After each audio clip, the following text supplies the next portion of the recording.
Do people change their mind halfway down the road? I've not seen people change their mind, but I have seen people that couldn't even look in the general direction of each other at the start, maybe coming out in the end and, I don't know, shaking hands or having a hug or fist pump or whatever it is and moving on. Because you know what, in a lot of cases, there's beautiful children there and they're going to be part of each other's lives until these children are up and gone and married and have their own children.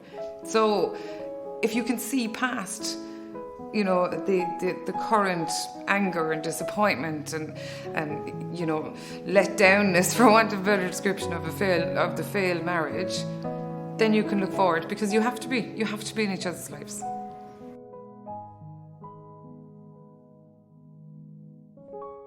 You're not going to help somebody properly as their solicitor if you're going to get knee deep into how they're feeling about things. Everyone is human. You know, everyone's going to see that somebody's very upset, or that, you know, particularly with like men in family law cases, they don't want to come in and see that they're upset. Yeah, of course they are. So many, you know, they're heartbroken as well. They went out and they fell in love with this person and now it's gone. So it's wrong for your solicitor to be the agony aunt, to be the shoulder.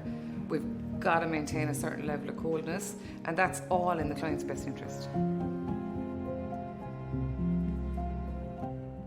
Can you get divorced abroad?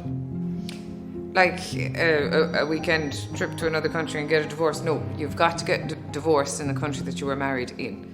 Because when you're married, and we all see it at the weddings in the churches, there's a signing of a document, and that looks like it's a picture opportunity, but that's actually the state recognition of your marriage. So in every country that you get married in, it's recognised by that country. So that's the only place that you can get divorced in. So we can't go from here to another country over a weekend and get a divorce. No, it has to be done in the country that you got married.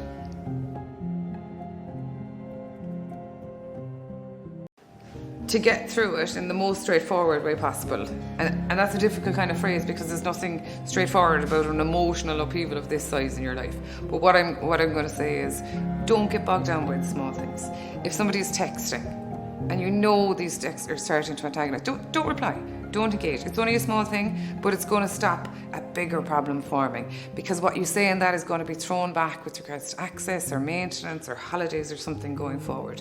So when you're starting off, you know what you want. You know what you want at the end of this. Whether you want a divorce or whether you don't, doesn't matter at this stage, because we're off and running now. So you got to stay focused on what it is, and don't get into the small things. Don't bring in new partners. Don't go telling people you've new partners. Respect the other person. Respect your family for what it was, and that's going to move things along far more straightforward.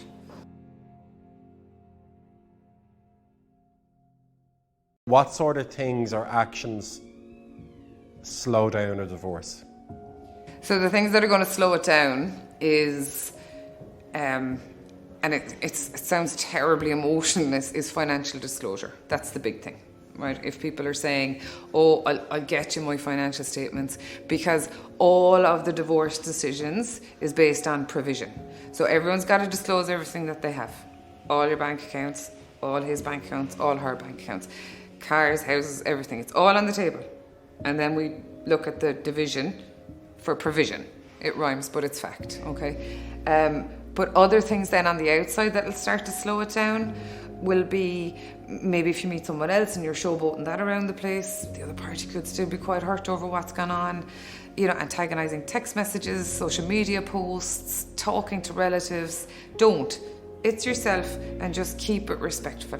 You may not want to look in their general direction, but you gotta keep an element of respect to get the best result in the shortest time.